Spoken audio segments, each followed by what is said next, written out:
నా దేశ స్త్రీని స్వేచ్ఛగా ఉండు అని చెప్పడం వేరు, నా దేశ స్త్రీని నా దేశ ఆడపడుచుని గుడ్డలిప్పుకుని తిరగండి అని అంటూ వేరు. I object that word, I object that word. గుడ్డలిప్పుకుని తిరగండి అని చెప్పే స్వేచ్ఛ మీకు లేదు. మీకు నచ్చినట్టు ఉండండి అని చెప్పండి.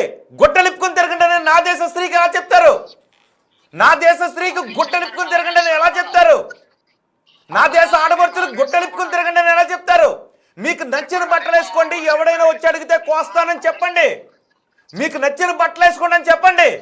అంతే తప్ప అమ్మాయిలు మీరు గుడ్డలిప్పుకుని తిరగండి అని చెప్తారా? సామాన్లు అనే పదానికంటే దారుణమైనటువంటి పదం ఇది.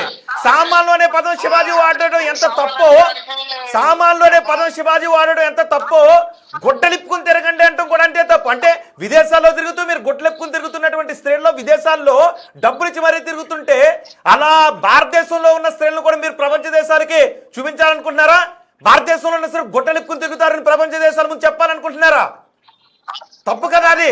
మీరు చెప్పండి. మీరు ఒక ప్రపంచ దేశాలు తిరుగుతున్నటువంటి వ్యక్తిగా కాదు. ఒక విషయం మీరు గుడ్డలిప్పుకుని తిరగండి అమ్మాయిలు అని చెప్పడం తప్ప కదా?